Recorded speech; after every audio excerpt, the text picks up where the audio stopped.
You're live. Thank you, Matt.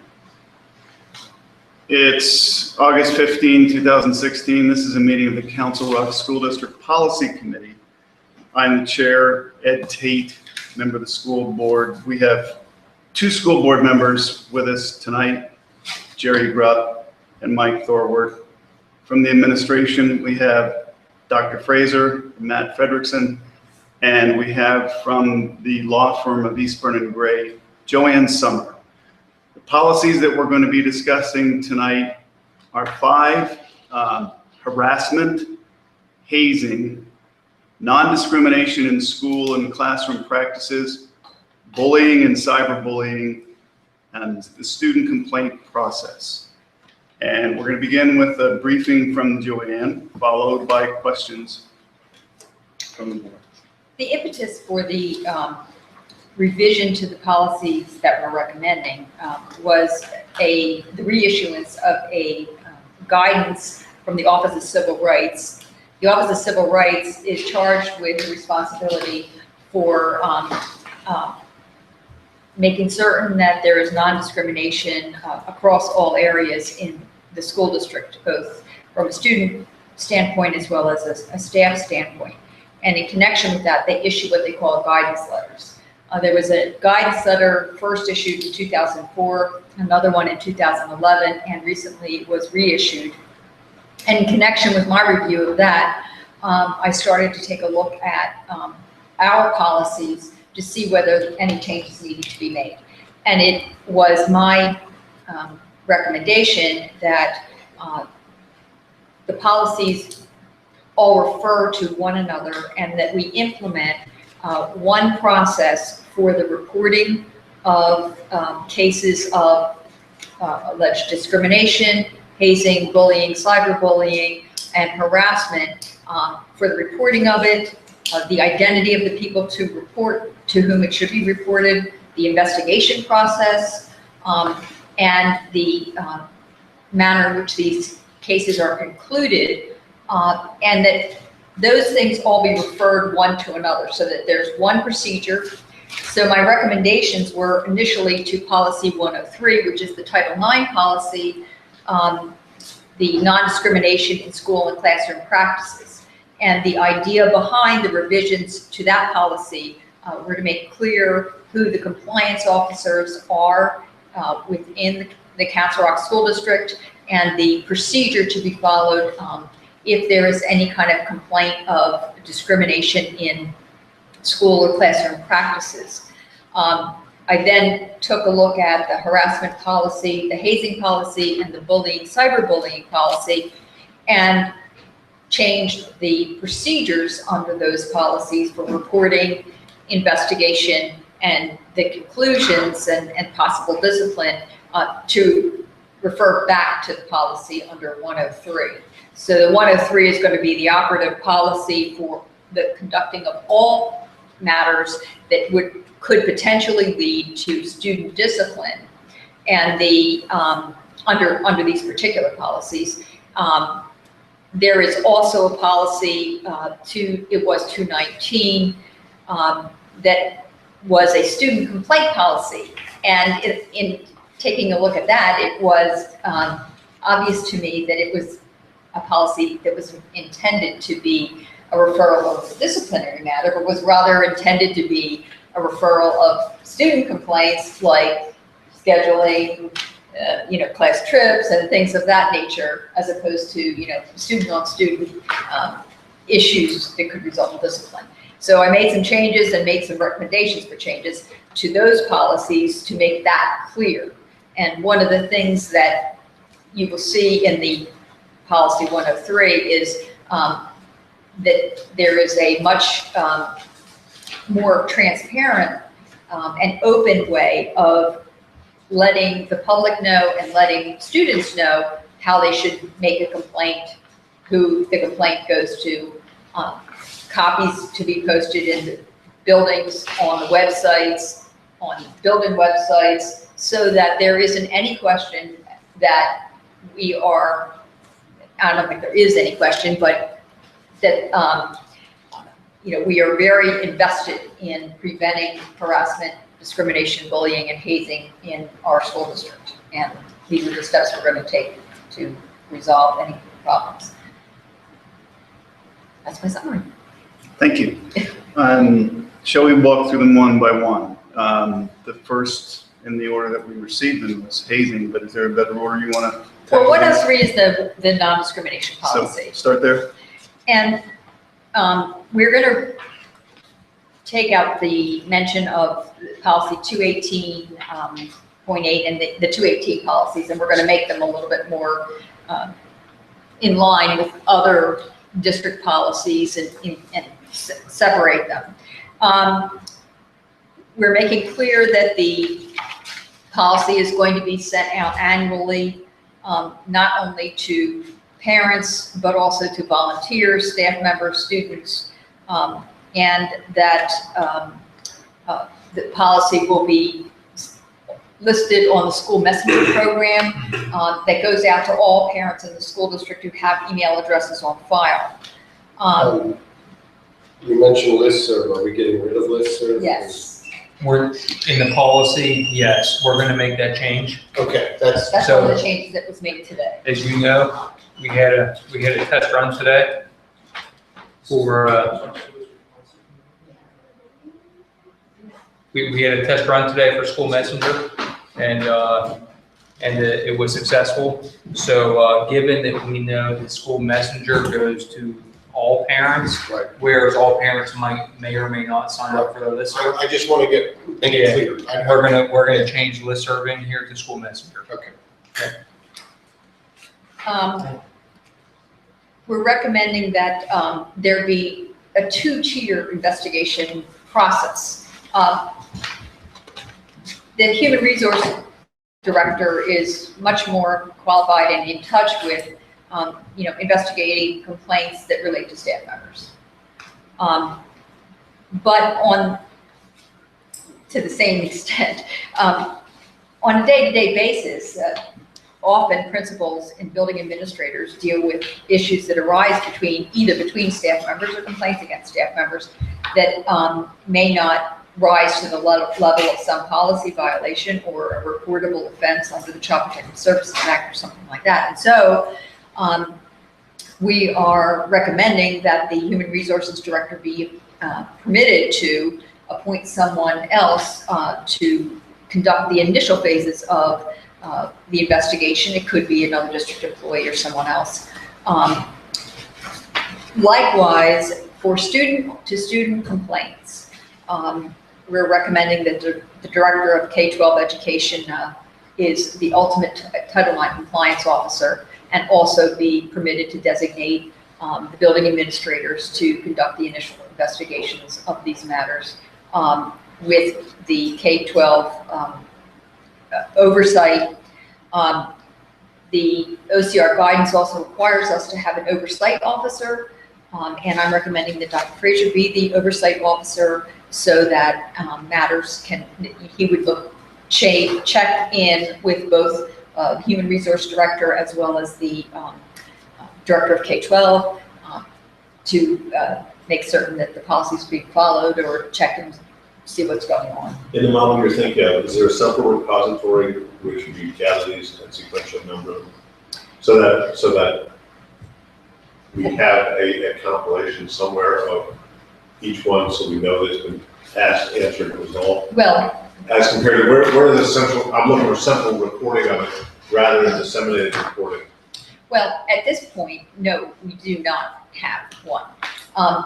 And that really is not something I would recommend as part of a policy. I agree. That's something that you would decide as a procedure. My only concern with the difficulty in managing something like that is that, there may be a matter of opinion as to what constitutes something that goes on a central repository or the extent to which these matters are privacy protected, confidential investigations. Typically, these investigations are confidential. And we have a procedure every year, the Safe Schools filing. And all of the schools must file with the Department of Education reports about incidences of violence Right. in the schools. That includes instances of sexual assaults and any other kind of harassment that constitutes a violation of law, really. So we do have that as a repository, and the principals do keep that Individually, by the way.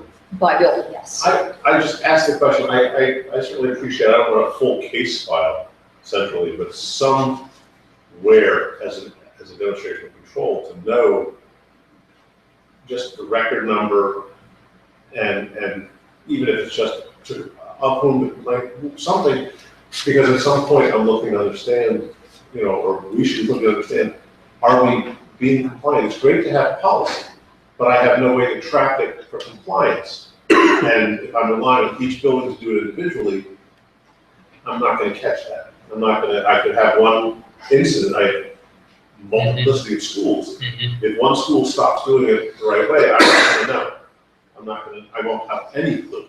Yeah, we could talk further about it. I agree that it is outside the scope of the policy itself. The question is one of threshold, right? We don't want to get too far into the weeds with something like that, but at whatever threshold we would deem reasonable and above, perhaps that's where we want to operate. And maybe that's something that the oversight officer, not that you don't have enough to do, but the oversight officer could ask for reports from the K-12 and Human Resources Director on the Right. matters. Yeah, so- Sure. My The point mechanism is, is at some level, it's great to have a policy. Right. But as we've seen with other policies, we have a number of policies, they're not followed, we don't even know. So, Well, yeah, and the other is so that if a review comes up that we're already well organized and it doesn't become a time consuming, but that's kind of administrative all right. detail. Sure. Threshold is the word that I think is operative for this comment that you made on here, Julian, about the Title IX guidance letter from OCR does not seem to take into account the kind of day-to-day complaints. So how do you set that threshold when it becomes a complaint, and does it need to be articulated in this policy? Well, I think one of the things that one of the principals pointed out to me very rapidly was that, and we have had a training with the principals all the administrators actually, about these policies and procedures and investigations and things of that nature. But there's a difference between conflict and a violation of board policy. And unfortunately, it really is a matter of interpretation as to each instance. Is it a fight on the playground, and is it due to someone's religious garb, or is it due to he pulled my hair on the bus or something like that? And it's really, really hard. I think the principals, building administrators are the best suited to make those initial determinations as to whether or not there should be a formal investigation under the policy, report them to the K-12 coordinator, or report them to the human resources administrator. I was going to take it a little further. How do we consistently implement that threshold? It's very difficult. Well, that's the, Yeah, it is very difficult. And I don't think OCR does the micromanaging of, every single instance that the principals might mediate on a day-to-day basis, or the counselors. And I don't think it's intended to do that. They're looking for consistency so that the school district does not become what they term a hostile environment. And it's a culture of, violation of the policy rather than an individual instance of one matter that was a violation. That helps, yeah.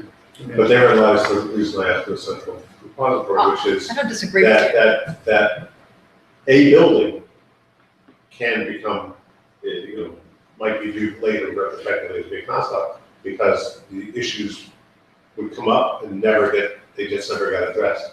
Where they were always addressed, everyone resolves the same way, where other buildings may take a similar issue. So that's something to be considered. That's why it comes up. The other thing I would think about operationally not policy, is the cross-pollination of sometimes investigation.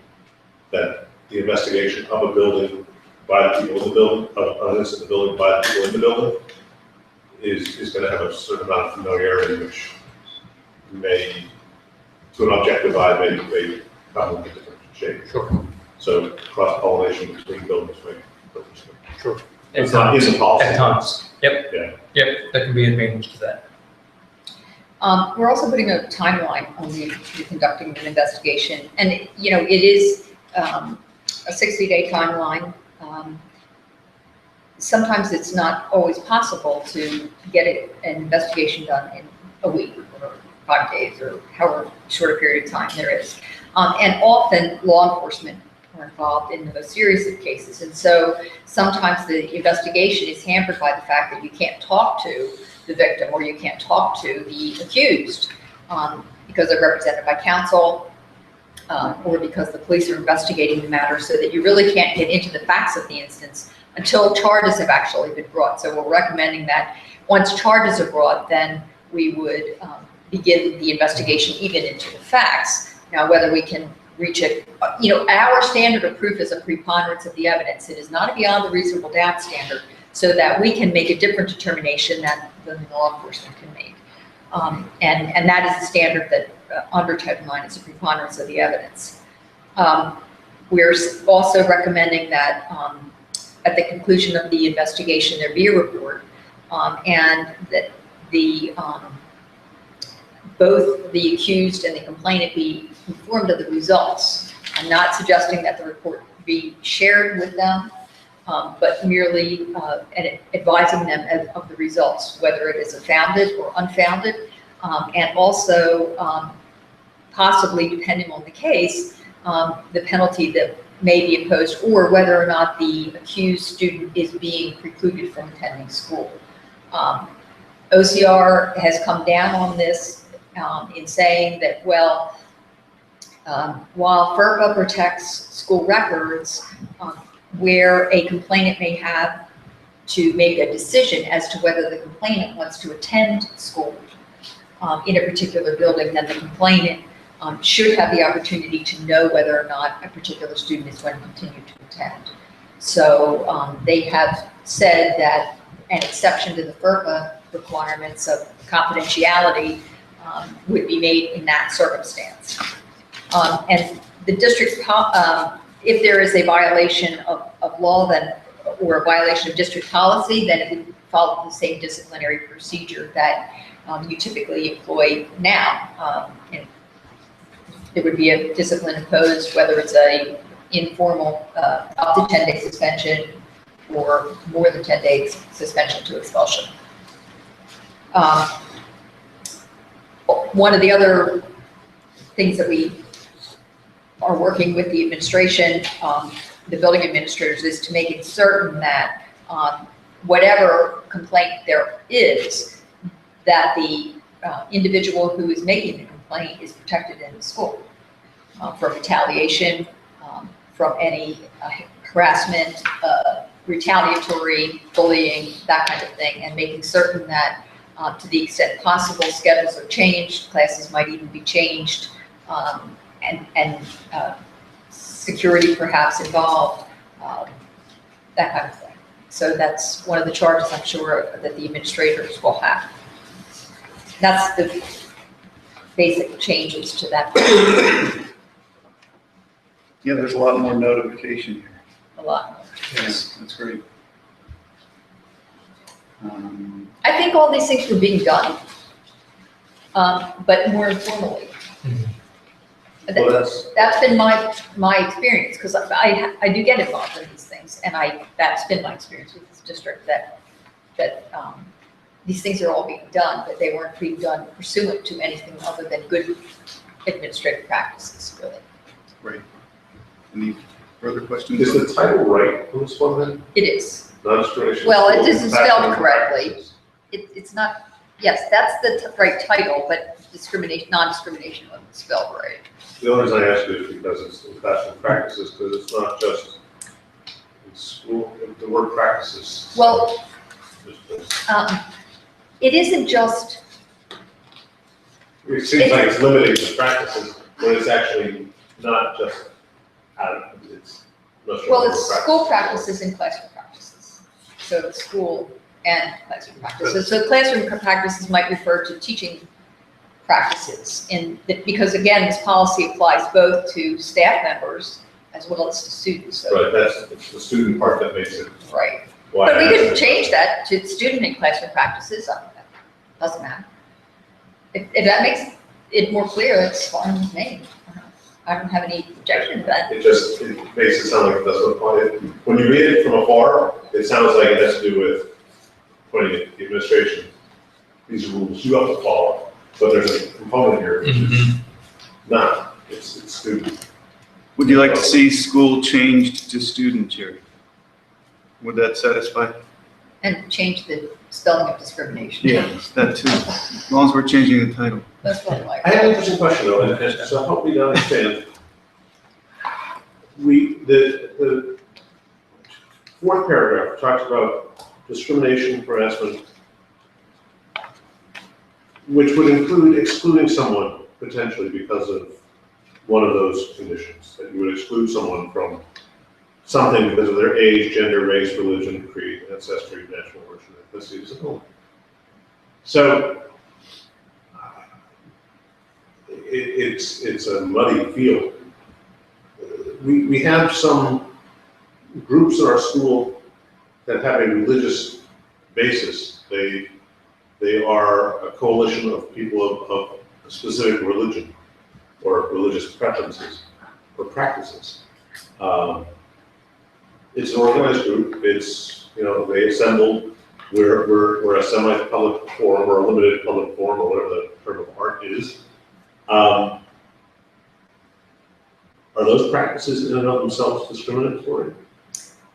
I would have to know a little bit more about that to give you an opinion on that. No, but I mean, it's. But it is the school district itself that cannot discriminate.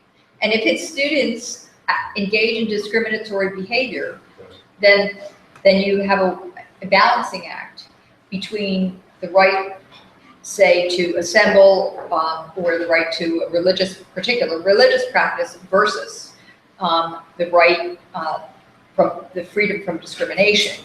And I would bet that a school district that receives federal funds is going to be required to adhere to the non-discrimination and require its groups to not discriminate. I would think, and my only concern is that group meeting by itself as a group, as a bunch of kids who got together to do something, great. But if it has because a petition for, whatever the rule would be, and has a staff advisor, now our temperature is on it in terms of, is it authorized, and we'll get into that too when you talk about, authorization, it's an authorized, endorsed, or whatever the term was, group, I don't know. I don't know that they would. I don't know what the example would be. It's just because it comes to mind. There's a coalition of Christian athletes or something akin to that. Fellowship of Christian Athletes. That's what it was. Okay. So, So I don't know. Because I don't know what the criteria is. Mm-hmm. And I don't know that I want to litigate that here. Or just, Sure. But I think that's one of those interesting things. There's a challenge now to some commercial organizations in Kentucky where you can only work there if you agree to a certain religious principle to join them, to work there. So I'm just not sure You are what allowed to do that if you're not accepting public money. they did in Kentucky. That's the issue. So my question is, where are we? What's the rules? What's the bylaws? Other groups, I don't think, the Gamers Club, I don't think it probably, goes down, the video game club probably doesn't go down that Sure. space, the Spanish club and the French club. Because so I just don't know. Yeah. I asked the question, as long as you think we're clear on it, fine, but I think it's something we just need to make sure we look at what the bylaws are for organizations. Yeah, absolutely. I can check into that one. So the two sort of umbrella policies we're looking at tonight are the complaint process and the non-discrimination in student and classroom practices. And the other three are the specific kinds of violations, right? Hazing, harassment, bullying. Right. So the non-discrimination policy goes in line with the bullying, cyberbullying policy, hazing policy, and harassment policies. Just as a comment, it probably should be non-harassment, non-bullying, but Yeah, I saw anti-hazing at one point. in any event, those three policies just simply recommended that there be a change in procedure in terms of making it clear how those complaints under those policies are made, that they are in conjunction with policy 103, and then it's policy 103's procedures. They're going to govern investigation under those policies. I also made it clear that in all three of those policies, that a violation of the bullying, cyberbullying policy, hazing, harassment policies could be a violation of the non-discrimination policy. Because that was not clear in the prior versions of the policies that we had. It certainly is the case, but it wasn't made clear that, for example, someone who bullies someone else because of their religious practices would also be violating policy 103, which is a non-discrimination policy. So I just wanted to make clear that under all three of these instances, you could have a violation, a discipline violation. We think of hazing in many cases of just, I think of the pledge practices and the sororities and things like that. Tells you how old I am. But it could be more than that. So hazing under the policy could be discriminatory if it's done because of a discriminatory reason, because of someone's race or religion or gender or something like that. And then finally, the last policy that I looked at was the student complaint process, which I found fascinating.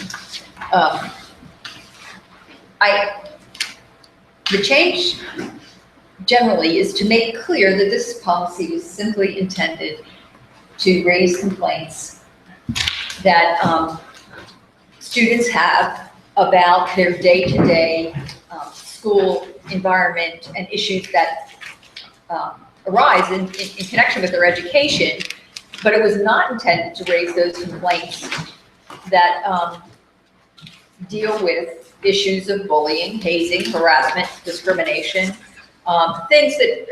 issues that would result in discipline. I'm not saying that we would reject a complaint that was made under policy 219 if it was not made correctly, but what I'm suggesting is that it be made clear that this student complaint process is separate and distinct from policies that result in disciplinary action. And the old policy had the board as the final arbiter of student complaints. And while the board is always the final arbiter in the sense that at a school board meeting, the public has the right to be heard, and students can certainly come and complain about their education, issues involving their education. And the board can direct the administration to look into it and can later take action at some point that addresses those issues. But for the day-to-day student complaints that are contemplated under this policy, every time a student makes a complaint and takes an appeal from the decision of the building principal to the superintendent, and then gets another bite at the apple to the board, then it becomes agency action. Because once the board makes a decision, you have agency action, then you're taking an appeal in Commonwealth Court from a decision on block scheduling, for example. That's something that always becomes an issue. So to me, that didn't make any sense. It didn't make sense that a student complaint policy should come to the board. I think a student complaint policy, the buck should stop with the superintendent. And certainly he can report, and certainly students can come and express themselves to the board at public meetings, as they do. And that would not prevent that. Even if you disagree with it? I think that makes perfect sense. It, We're gonna have to vote on this. it's, I mean, I guess it's an elephant on a frictionless plane. It sounds great in practice, and things happen in a certain way when the elephant's on a frictionless plane.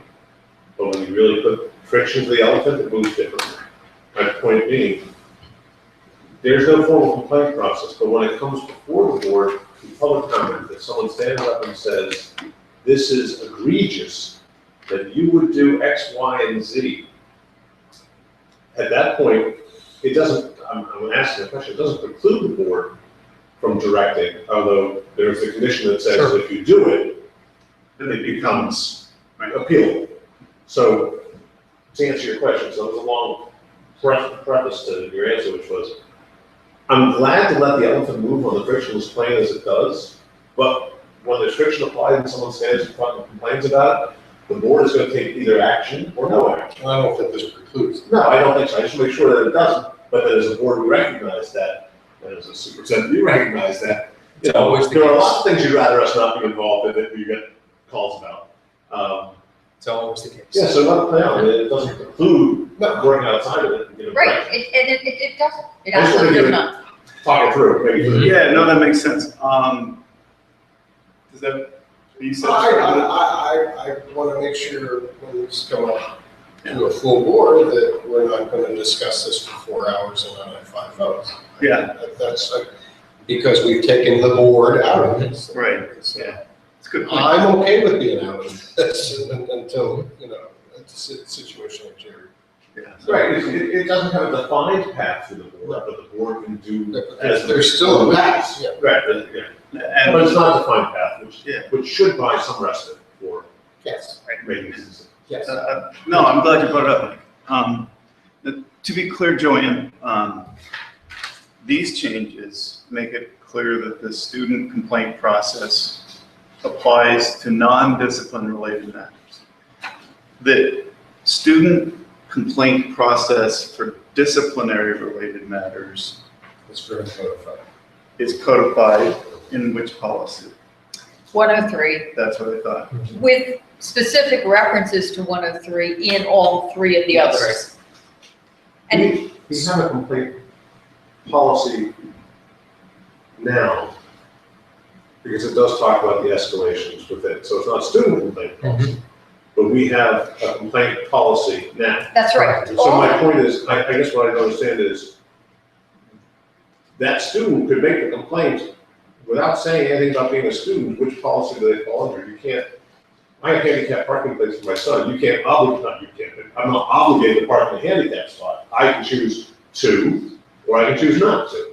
So a student, which policy do they have to follow? Yeah, it's not incumbent upon them to decide what. Well, they may choose, if this is more restrictive than the other, they may choose to complain as a member of the public. So my question is, how do the two policies interact? Because I can't impose upon them that a student would have to follow this rule, can I? So how do these two policies coexist? I don't know if we have a public complaint on that. Absolutely, we do. Yeah, there is another one. Is it? Okay. So I don't know, that's why I asked. So I- I really can't answer that question. Matt, are you projecting the same stream votes questions? We do have. Yeah. Yeah, the reason I brought it up was that if anybody saw that we had changed the student complaint policy so that it pertains only to non-discipline related matters, it doesn't mean that there isn't a policy for discipline related matters. Right. There's plenty of avenues. Oh, absolutely. The discipline, there's a discipline policy generally, which is policy 218. And that sets forth the procedure to follow in disciplinary matters. So that when there is a violation of other board policies, the discipline, you can go through the discipline policy to impose your sanctions, as well as going through 103, which would be your other Yeah. policy. Okay, But your student discipline policy, for example, would cover things that might not be covered under the non-discrimination policy. So for example, a drug offense Yes. would be covered under 218, your discipline policy, but not under 103 or the others. Right. so I guess there is another, you say it's 906. It is. So we do have another one. So that's all I ask is that before we vote on it, that we look to see that these two are harmonized or at least not contradictory, or whether the student complaint should simply roll under as a categorization under the other policy. I just don't know. I just don't want to have contradictory policies. Are there, Agreed. that's 219. No, I didn't pick it up. Right. 906 Yes, is which? it is the public complaints. Public. And 218, or was it 219? 219 is what we have up Is today. this? No, I was referring to, Joanne mentioned the discipline process. 218. Oh, the whole 218, series is 218. yeah. And I tell you, public complaints here, 906 is anchored largely in No Child Left Behind, which is now a null and void Oh, law. Which is why it was revised in 2008. To bring Well, it it into- was, to make it NCLB. it was a viable, law, 2008, That's why we changed it for NCLB then. because it originated in 1998. yeah. But your 218 policies with your point numbers, that's changing. Okay. 218 will be your discipline policy, then 247, 248, and 249 will be your harassment, bullying, and cyberbullying and hazing policies. Okay, but I still have drug and Under smoking. 218, Yes. yes, absolutely. Yes. So for me, I don't have a real problem with the student complaint, as far as I've got it right now. But I just want to make sure that they're Yeah. compatible, Agreed. you know, or not contradictory, or if this one means the other one was retired, or whatever it Exactly. is. Exactly. Well, I think that this one makes it clear that it's other than a complaint of discrimination, harassment, bullying, hazing, other student conduct that might be subject to discipline, the revision to this policy, so that it's pretty clear what this pertains to. So there's no question, They could make the complaint under either one on the other ballot. right, And this one, they can make it not about this. right. So that's That's my right. point, which is, I want to make sure that the pathway for the ones that this would cover, that the path and process aren't well, I can't make it only this, that they're not contradictory. I don't think they are. I just need to have them harmonized. We'll take a look. Absolutely. Makes perfect sense. All right. We, You may be able to come to, at his face, I don't have a problem with this. Yeah. But as long as, and We you may need be the able to records resolve of tomorrow that there isn't a conflict between the two, or there's a quick fix that adding a verb. So what was the other policy, 90? 906. public complaints. I'll take a look at All right. I'm glad you brought it up, Jerry. Thank you. Joanne, is that your presentation? Yes, it is. I had a question. Okay. No. Bullying and cyberbullying, I had a couple questions about this. In the definition section, which I guess is coming out of School Code 1303, Mhm. there are a few things here, well, there are a few wordings in this thing that become problematic, to me at least.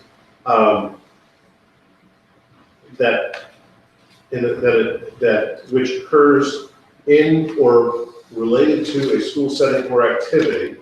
It's vague, I'm not sure how to interpret that. But, so I'll leave that alone for now. But coming down to the bottom under the authority, Mhm. by district, it ends in students. Now, do we have a board policy? And I will read the end of the first line in section 3, authority, that's students. And I think back to what just happened in Central Bucks, where there was a teacher who made some commentary or thoughts that might be thought to be bullying. And that was, she was suspended, she was returned. So I don't know. She was suspended again and upheld, Upheld the suspension? oh, the federal court? Okay, so I just wonder, are we in the right space here? Because I would love to tell you that we have people all over the spectrum in terms of maturity. It's just, you have 1,600 employees, you're gonna have different people Well, react to different things. We are going to revise the staff policies as well. Okay. This is the student policies. So this is policy 249, but there is a policy 348, 448, and 548 that deals with the administration, the teachers, staff members, and professional staff, and then the support staff. And all three of those policies are going to have to be brought in line with policy 103. I just have not done that yet, but that is the plan, because we're going to want to make all of these policies the same. So what we can do is we can take the harassment policy, for example, that precludes harassment by staff members, and we can define it to include bullying, cyberbullying, that kind of thing. We wouldn't have to do a separate bullying, cyberbullying policy, but we can, within the operational definition of harassment, include that. That's fine, I think that's gonna be appropriate, because bullying and hazing in certain situations are gonna be good. I just heard a quote today, no matter how thin the pancake is, it has two sides. It's the other side of the same coin. The other question here in that authority, which I think is overly specific and should be changed, is the third line under authority, or through the use of, quote, personal computers in the home setting. He's 26 now, but text messaging from your phone to the person you paid didn't use a personal computer, and it wasn't done in the house. It was done on the street corner with a cell phone. So would you say electronic media? I don't know what I'd say, I just want to say, Device. I just want to be careful outside, and I would say electronic device outside of the school setting. So, you Okay, know, I think that. I like it. That's valid. Okay, That makes sense. That's what children do. They may not be on the bus, but they may be with their friends. Good point. Makes sense. I like it. Before I lose my train of thought, the policies 348, 448, 548, do we need three flavors of, or can we just say school employees? You know, I actually believe, I have not talked directly with them, and Ed, this might be something for us to dig in with them, but I believe PSBA, is moving towards condensing that together. Okay, I believe. that's woefully inefficient. I have not heard that I don't directly from disagree them, with you. but historically, they've had the 2s, the 3s, and the 4s. Okay, But I believe that they are working. that's towards enough for me that. for it, I just didn't want to lose that. Yeah. Refocus. It would be awfully disagree. nice If it were up to me, to I would collapse have Yeah, one set. Call it an Might be something to talk employee. Yeah, I about. would- Right. I will. What I do have a question on the cyberbullying as well is, we have a policy somewhere in our policy manual about interactions with police departments. And truthfully, I think that policy speaks more to responding to inquiries or queries from the police department than referring to the police department. I'm working from memory here, but I think that's really the way that strikes. So my query on this one is there a point in this that should discuss when they escalate or what conditions, or that escalation is appropriate to the police department? Because of cyberbullying, I hate you, I'm gonna kill you, or I'm gonna mess you up. Well, he's just gonna mess them up. What does that mean? I don't know.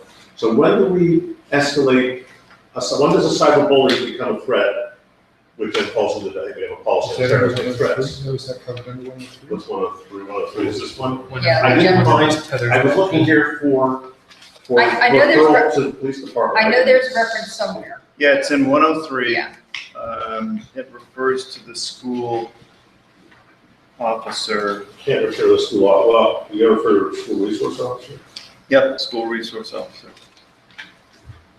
I think But that's I think there's overly also, constrained. I think there's officer. Because we don't have one. Well, the school resource officer is a resource for the district, but the problem I have there is that Not if every you were in school. Wrightstown, you have a separate police department, and our school resource officer is only in Newtown and Northampton. So to refer to the school resource officer would, by definition, be referring to the wrong jurisdiction. Should you say appropriate legal authority? That's as simple as that, which is, because we have, Upper Mayfield has a separate police department, Mhm. Just Wrightstown does, Newtown Borough, which we don't have, but yeah, that's the building here. Or the only one that doesn't is Wrightstown. They're covered by Newtown Township. Yes. Okay. Yeah, Chief Rick covers up there. I thought maybe we could- Mr. Crump, I just wanted to mention to you that in the definition section under the bullying policy, we do define it as an act that's intentional, delivered in electronic, written, verbal, or physical form to another student, which occurs in or related to a school setting or activity that is severe, persistent, or Right. pervasive. That was the So first- I think that, that was the first one I had circled.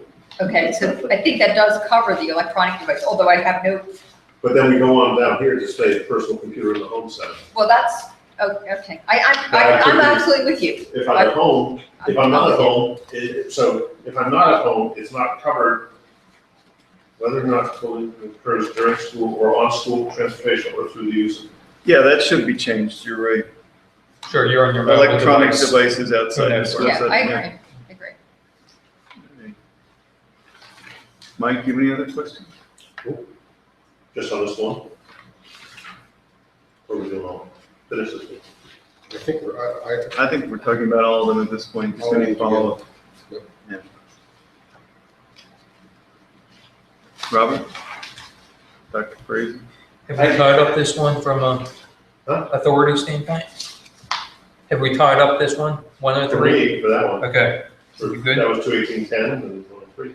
I had a simple, one or two simple Oh, I- notes. Go ahead. Yeah, I found, I think what I was looking at was under investigation, step 3, Which policy is that? 103. Oh, It says the investigator shall, and then talks about child protective services, school law enforcement resource officer. right. Yeah, that's not changed. That's what we were talking about, because the school, we don't have a school law enforcement resource officer in For every each- school. for every jurisdiction. So it should just be less specific than that. Yeah, I think so, I think we're better off. appropriate legal authority or whatever. Legal, right. Law Law enforcement. enforcement, Let's just say law enforcement, maybe. Yeah, local law enforcement, Sure. you know. Yeah. Oh, I see. yeah, just strike the word school and law enforcement.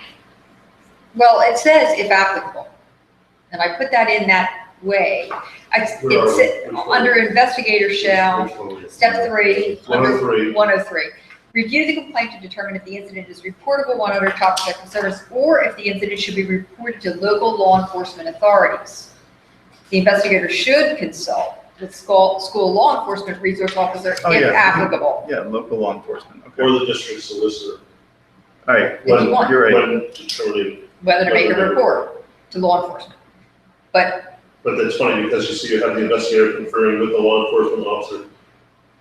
So you're saying that, well, see, that's where I wonder, it, see, I so think- if you have a law enforcement officer in your school, like in the high Right. schools, then it seems to me that the investigator is gonna wanna consult with that law enforcement officer. But if you don't have one, then you report it to the local law enforcement. I think you have to be careful.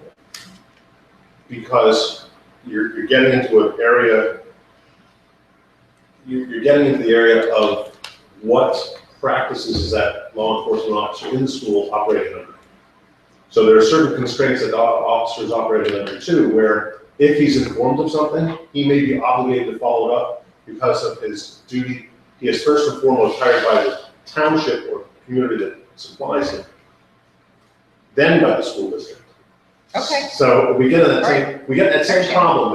My thought process here is when we do an investigation, when we have the dog go through the school looking for narcotics, I don't think we want the law enforcement officer there. Because if it's found, his obligation begins immediately, I get it. differently than I get if the it. school district finds it. So I think, Can we say the investigator may consult with the school law? I As opposed to just, should? I just want to be careful about getting, because we're getting into a different, I don't know what to do. That's why I'm talking about it. All right, well, then why don't we just take out Yeah, the yeah. sentence altogether? Yeah, I think you're absolutely right. The law enforcement officer, if you try to discuss it with them to get their opinion, They suddenly have they're a law obligated. enforcement officer, Yeah. you're reporting it to a law enforcement officer. They're going to do what they're required to do under the law. So So I don't know, I'm of two minds about it. I just think it would be uncomfortable to put them in a situation, you know what I mean?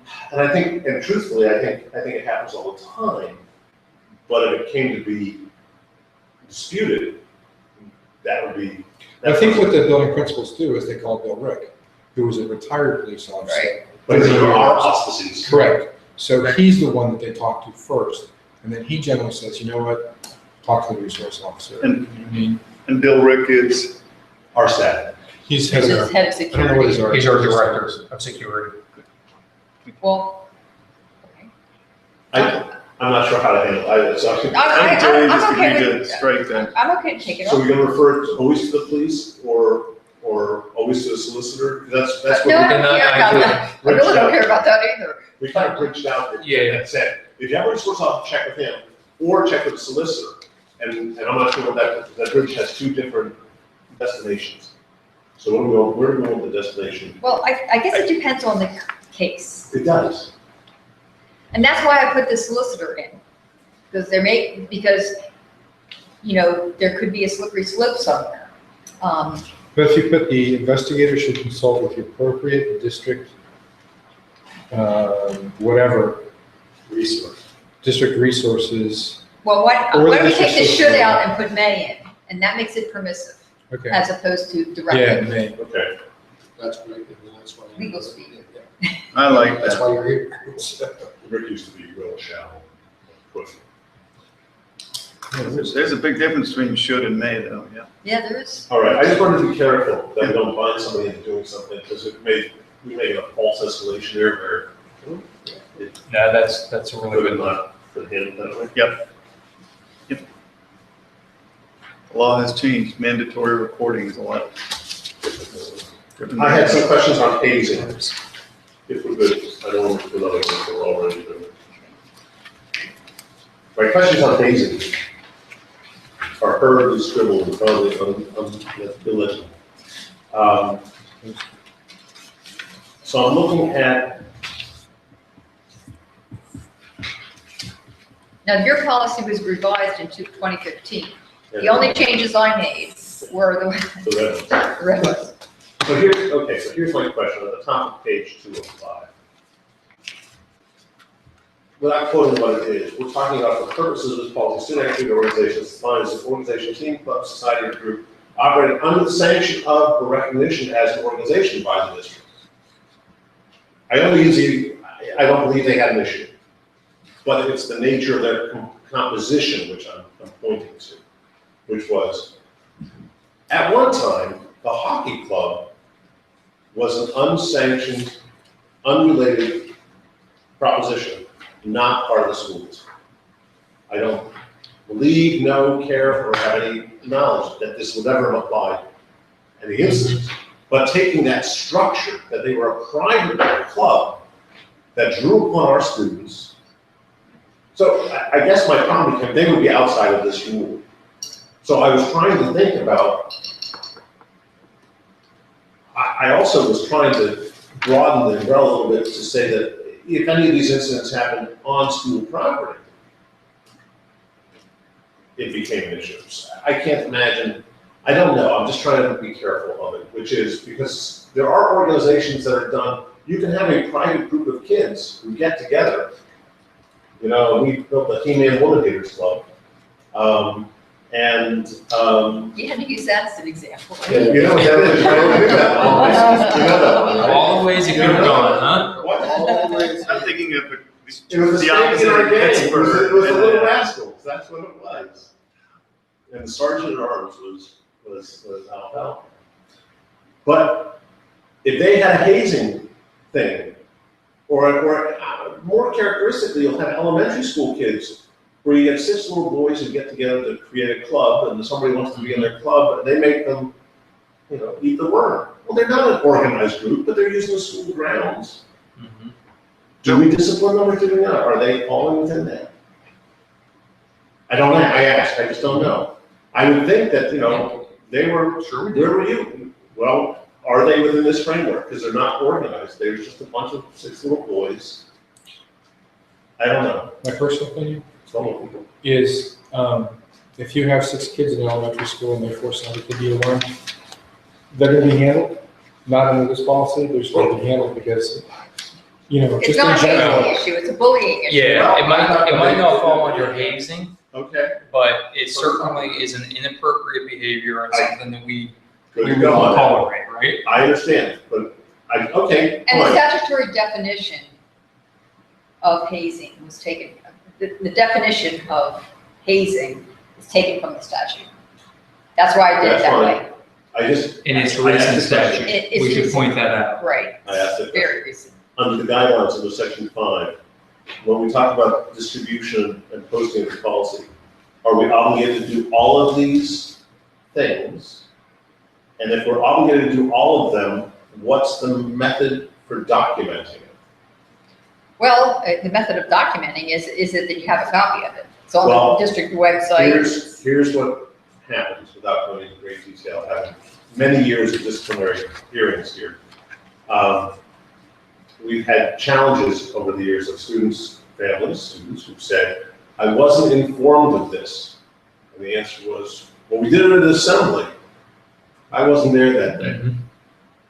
You prove to me you did it at the assembly. How do you have the minutes of the assembly? In my business, when we have a CAPA, your business too, and I say, I retrained my staff. What I had was I had all the staff members sign in for training, and I had a copy of the minutes. I'm not saying we want to go that route, so my question is, Well, we do go that route at the high schools. All of the kids and the parents have to sign the handbooks, and the policies are part of the handbooks. That's right. agreed, and we've had it, and that's been a saving grace in some instances. My question is, are all of these required? And if they're all required, how many of these are required and how many of these are, I think, and how do we document them? well, I mean, Posting signs, easy. Verbal instructions by a coach or sponsor at the start of the season or program. well, it's your choice really, which ones you want to use. Right. That's why those brackets are there. So when PSBA drafted this policy initially, the statute requires notification. And you have choices as to whether you want to use all of those forms of notification, some of those forms of notification, or additional forms of notification. I just left the ones in that talked about written policy, posting on the website, publication in student and parent handbooks or agenda books. The second one was duplicative. Presentation at an assembly, because hazing is typically connected with activities. Agreed. Otherwise, it's bullying. The other That's side of the same thing. right. Okay. It is Now, I just very want to much be the other careful about what we're saying, because I want to make sure that, which of those are we going to include? Because the brackets, if you included them, They are included. That's They're exactly right. They're included in the policy. They're included in the policy if they're there. If they're stricken, the only one I struck was publication and handbooks because I put So that why are the in. brackets there then? Well- It's a PSBA thing. It's a, yeah. It's the- That's how the That's how they do PSBA it. template, when it comes to us, it comes with those brackets to let us know that those Or optional. are optional. Right, so then the brackets will be coming out, and we're gonna make a Yes. bullet point for you. So Precisely. shall we make a decision here on which ones we want to include or not? That would be a discussion point, yes. Yes, so are there any that we want to preclude? Do we think, for example, presentation at an assembly is unreasonable? Or is that a typical for start of the year kind They're of? all reasonable, I just wanna make sure that, how will I know that they were done? Because we now put them in there that they will be done. The verbal instructions by a coach or sponsor at the start of the season or program. So is he now gonna sign a sheet that says, I did this was the, I don't wanna go this route. Do I have the startup procedure at the beginning of each season, where it's a checklist where he checks Oh, off? I And maybe think- you do. I do think- these steps, I you warned you know, about af- my concussion after- thing, yeah, and I signed at the bottom, I presented it, and dated it, and I turned it in, and that's my proof that I did. I think I that like any organized group is an absolute. Absolutely. Yeah, there are no questions asked. Okay. It's a formalized presentation, there are sign-offs to it. That's where this kind of stuff is Then at. that's, then we have to go through the administrative, right, the document, the club and sports startup checklist. Coach's handbook, activities. There's the checklist of presentation that these things were presented and discussed, and at the end of that coach, truthfully, the right way to do it is like an investigator meeting, is the kids sign in, he goes through the checklist, and he signs at the bottom that says, these were the kids who were here, and this was covered. Because that's the way we do it. Because otherwise, I'll just have a documentation presented it, but when did they present it? I know it's overkill, but how do you know that the kids were there? or attending. Well, but that's not their it's not our responsibility to ensure that the kids are there. So we It's our issue the notice. responsibility to issue the notifications, to post them, to put them in the handbooks, and to make sure that there's some reasonable method by which all students can be informed. Fine. If they don't get Checklist. one or the other, then We do the checklist, if they've done the things, that's our staff, we can obligate that. There was a Harry Potter movie with signs all over the place. Do we want, I mean, signs? We have signs here We too. have signs all over the, well, OCR particularly looks at posting. oh, does it? Yeah. Well, It okay, does. then- It comes then- into the school buildings and There's looks a at the bulletin posting. board in each of the locker rooms. Yeah. Is it okay? Okay, Yeah. fine. So that'd be a good place It's to just- Yeah, and we I have can't one of see it being a those really bulletin good boards method. at work that has all those things on it. That are It seems to legislative. be. And when the you're first eating your place lunch that in the microwave, you. Exactly, there they are. it's the Yeah, first after that incident, Okay. a couple of incidents regarding I- football I- teams in this region. You heard I me. thought They don't about do that, too. bringing it up to you. It's a serious concern of mine. And, Like that's I where think- this came from. and making it clear to every coach and every club sponsor and so forth that that's their responsibility to talk about it at the beginning of every season, I think is important. Exactly. Because we have a wonderful record and I'd hate to see it, Yep. We Get don't out want to of become these part of that series. headline. yeah. No doubt about it. Never mind. I'm on the same page. I gotta say that. Page 4. I was shocked, and Rob had to talk me off the cliff, when for the smoking policy, we could accept $50 for not reporting it to the local magistrate, which I thought was egregious, that was an out for kids with money. So let's talk about $50 and $150 as fines that the district can assess and collect. That's your option. I know, well, I'm expressing my option now, I'm expressing my opinion. It's not required. Okay, everybody, there's no guessing where I'm coming from, anybody else have a thought on this? Take a moment to read the section. I just find it kind of, are you guys in the audience, you have copies of this too? Okay. You don't have to read it, I'm not. I'm reading. Is that what you're going for? Will? I just think this is ridiculous. So, The whole policy or the money? the money part, no, the money part. No, the policy, Okay. the money part is That's just, just a larger discussion. Yeah. I am unwilling to impose money. there's a state law that allows us to do this. Yeah. too? Yeah. Yeah. This is. Well, I'm sure I will take It's you written for in the something statute. who want to Yeah. collect money any way they Yeah. can. It's I- permissive. I mean, it's a permissive thing. Have we ever done it? It's new. It's Yeah, it's granted. okay. It's written in the It's statute. ridiculous. It's new. Yeah. It's discriminatory.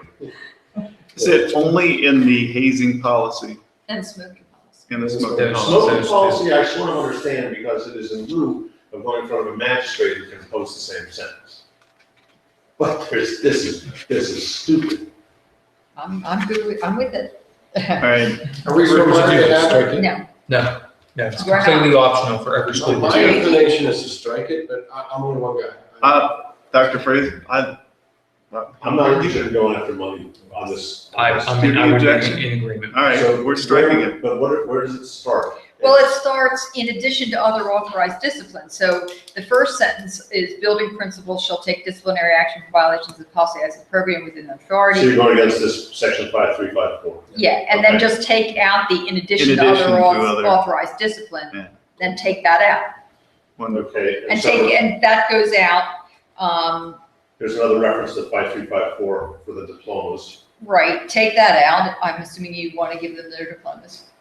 I would like to. Okay. Well, Well, it's. I'll hold their diploma if they haven't, but not because they haven't paid a $50 fine. Right, so we'll just go down to, from, in addition, down to if the investigation results in a substantiated finding, we'll leave that in, right? That's a good, Yeah. okay. Okay. Good decision. I did not get a lot of chance to read these beforehand, so I apologize if I'm kind of scattershot. And we'll get but just so the public knows, we'll get a second crack at all these policies because we're going to be working through all these policies over the next 2 years. It was 3 years, now we're down to 2. 2 years, 2 months. Yeah, so we'll be going over all of these policies again. Just a real quick update, if you're interested, I talked to PSBA, and we're on their docket for the month of August. So they will be starting with us before the end of the month. And we'll learn about their electronic system. We're going to work in chronological order, except as conditions require us to address a specific policy. And Robert has a plan, and we'll get moving. So here, But just a PSBA, it's a wonderful organization, I belong to it, but sometimes when they review your policies, they don't review, they give you the cookie cutter policies that are Right. okay for 503 districts in the Commonwealth. Right. And you really do have to look at them to see if it's right for you. We're going to have to compare with what we already have. Good. Well, the way I understand it is we will be looking at track changes documents. So we will be seeing what they want to change in our policies. But to Joanne's point, it will be cookie cutter. It will be, statewide approaches to All 503 policies. school districts. Yeah. But we'll be able to see presumably where they are changing one of our already personalized policies. So. I know, I hate to add that, I'm still feeling the policy, and I'm just in a conundrum. Which one? It's, we don't look at the wording around the harassment policy, which is I'm trying to understand where the harassment policy fits and where the executive order regarding transgender students fit. Because this policy gets into one too, that says in terms of sexual harassment includes lock and normal movement. And that's just, I'm trying to work through that challenge. I know you and I may have some differences of opinions and things on this, but, where are we on the executive order? Does that still stand? Does that be, I know there's like 18 or 13 states that are challenging the order that says a student is entitled to use the restroom appropriately. Yeah, oh yes, absolutely. Just make sure. This is my thing. I don't have to give her that much detail, except transgender, she knew what we were. Well, the Supreme Court has dissolved the injunction. What happened was the district court found that the school district had to permit transgender students to use the facilities of the gender that they feel they belong to. The Fourth Circuit affirmed. There was a petition with the United States Supreme Court to dissolve the injunction that prohibited the school district from saying that transgender students had to use the bathroom of the gender that they actually belong to. I'm not exactly sure how to. So they were that dismissed on the birth certificate. Right. The Supreme Court dissolved that injunction and told the school district that the dissolution of the injunction would terminate if the school district did not file a petition for writ of certiorari with the Supreme Court. And I believe the writ of certiorari has to be filed within 90 days of the date of the Fourth Circuit decision. So the school district is in the process of determining whether they're going to file a writ with the Supreme Court. That's not our school district. Right. So, yeah, we're not even in the Fourth Circuit. So right now, there is, the school district's decision is what is in place in that school district. However, it's up to the board to make a decision on the transgender issues here. The Supreme Court is going to ultimately probably make a decision. Right now, and the only reason I bring it up, and I guess really it's just, I think the district has dealt with this in the past. It has been an issue the district has dealt with, and everybody has involved has found it agreeable and not a push. But I just mentioned it here because when we look at harassment, this is just data that, we talked about before. What's just the normal things that happen in a school? These are how these things happen. And a child's comments or something else can fall into this category quickly. A student's comments quickly fall into the category. We are a public school. We take all comers. Regardless of, anything. We take it. You can be homeless, we will take it. We're obligated under federal law to provide you with an appropriate education. So I'm glad for the harassment policy. I think it'll still be one of the challenges we always face, which is, what falls under the policy, what doesn't, what arises to the policy, what doesn't. I don't have any real objection to this. I just look at it in light of that as just a recent news headline of what constitutes harassment, what doesn't. I'm not even going there. I don't know how much of this you can actually apply to like a first grader. And, we're talking like it does. I mean, and it's just, it's. Well, the changes to this policy were primarily directed to bring its investigation, its reporting and investigation in line with what It's fine. And that's where we're at right now. It's the challenge of a Philosophy. K-12 organization. Oh, yes. Everything in day-to-day practice becomes age appropriate. So we work with 5-year-olds and we work with 18-year-olds. Okay? And they're completely So- different. And we have one policy for the, We make it work. Absolutely. And that's an interesting, and therein lies, not on this, but therein lies, how do you stratify your policy? You can't, how do you have differentiated policy administration? Well, and that's, Which talks about, it goes back to, and the policy, these policies don't have any concept of, because they don't write to it, it's illegal for prosecuting a criminal thing, is intent. Because these don't get to intent. And a 5-year-old, when the kid says, I don't know, but that's the answer. They get up until middle school. You said, well, did you think it was, why did you set the mailbox on fire? Yeah. Well, the honest That's answer. a boy thing. It is, it really is. the knowledge curve. Sorry. still works for me. I'll send you a story from the Edmonton Journal about, quoted Rutgers expert, about should 16-year-olds be permitted to vote. And if you look at this curve that he showed, the level of knowledge increase really starts to peak at about age 14. So his argument is by 16, they're ready to vote. Exactly, except I'll send you the article from the CNS guy, Central Nervous System guys, talking about development of the hippocampus. Yeah. And how. Continues to age 28. Exactly. So I'm good What with happens what, at in general. 65? What? What happens at 65? Oh, I knew that. I'm afraid of Let's not talk 55. about that right now. So I feel like I'm leading the conversation. So, with the things we talked about, I'm fine with. Good. So is our thought to bring all of these with the We'll check on conditions 906. on the We'll look at that reconciliation. integration too? Otherwise, Is this considered our first read this will be considered final approval on Thursday. on Thursday? If the comfort level is there of the committee. I heard no objections to, other than what we've changed, so And the harmonization of the Yeah. two. things. good.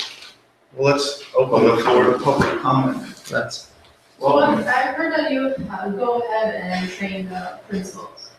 Right, but to what extent do you go and train teachers? that's our next step. Because, so we go to Churchill Elementary, we have many problems. I'm sorry to hear And we that. went there where my daughter has been bullied in the bathroom, or pushed around and stuff like that. Being called names in front of the teacher, and I was there, right? And they were calling her names and things, and nothing was being done. The assistant teacher was there looking at the bully, but nothing was being said. And I went to the principal, and until I filed the lawsuit, they didn't do anything. They called me to school, they told me, well, this is what kids do. I'm like, seriously? Like, how can you say that? My daughter comes home and says, I want to die. Like, what do you say to a 9-year-old? Sure. Well, please know, I'll be more than happy to talk with you personally. let's try to connect after this, and we'll set up a time to do that. The teacher training will be taking place. We're going to be training, in fact, all staff members who are in the school district on all of these policies, to make sure that folks understand not only what the content that's in these policies, but also from a best practice standpoint, how to prevent situations from happening, and then if and when they do happen, how to appropriately respond. Because what we don't want to have happen is exactly what you just talked about. So that is going to be happening at the beginning of the school year. So let's hope for a much, much better school year this year than what it sounds like last year was. And a lot of the bullying is also happening on buses. And the bus driver, he can't do anything. It does. He has to drive. That is his Without a doubt, without a doubt. You know, Yeah. she's hitting her head on the bus, stuff been stolen from her. And usually I tell her not to retaliate because I don't want her pushing a child, God forbid they hit their head, they'll be a vegetable for the rest of their life.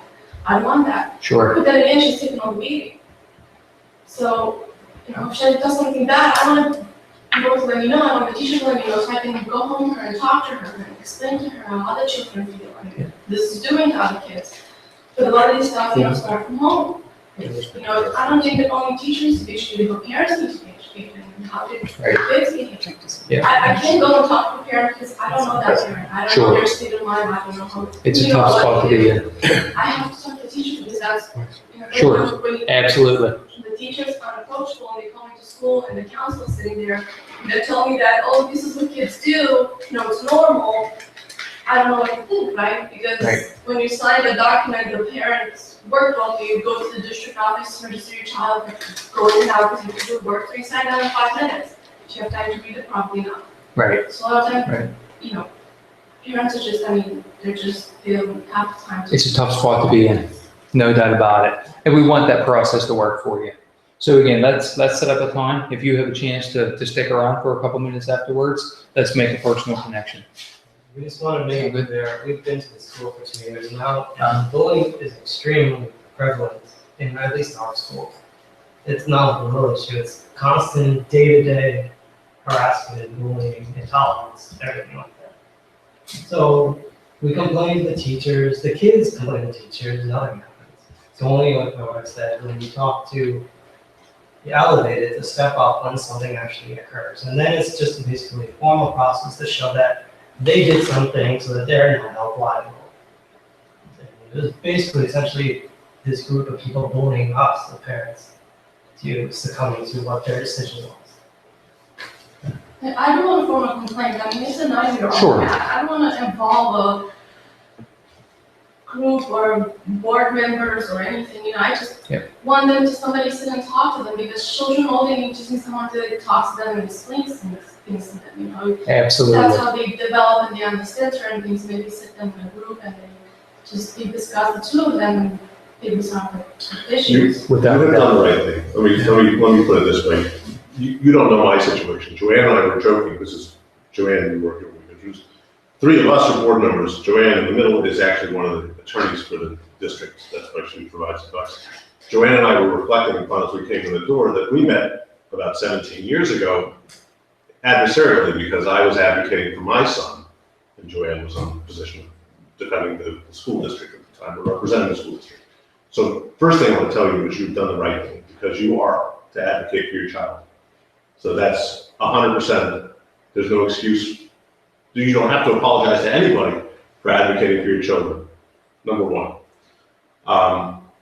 It is unfortunate. You speak of difficulty with the buses.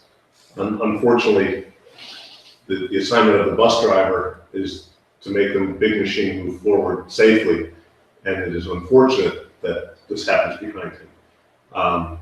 Dr. Frazier, and if you're okay, if I can sit with you, I'll sit with you. You don't need a collection of board members, but I'm glad to sit with you, with Dr. Frazier, to hear what's going on. We have ways of remediating that and paying attention to that as well. And I'm sorry that this has been a problem for you, and I apologize to your daughter. What is your daughter? Leave it. We're recorded, leave it off. But I apologize to your daughter. So, let's sit together afterwards.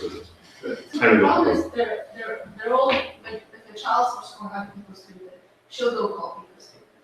And I've heard about it, and I've sat home with her and I talked to her about it, right? And saying, kid, that it's not nice. Think about when somebody calls you stupid, how do you feel? She's like, I feel sad. When I think about making that child sad, right? Could you do me one favor,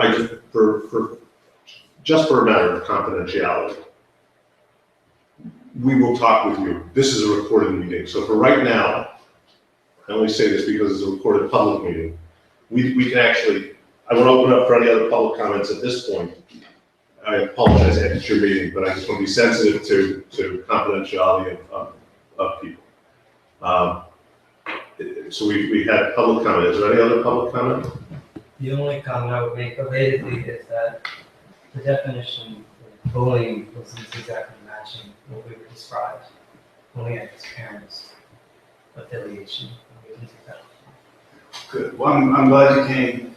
Thank you for speaking out, and Dr. Fritz was the first person to talk with, and Mr. Grubb will do it if that's something too. Thank you. Good. Anything else? Okay. Stop the Meeting adjourned. Thank you.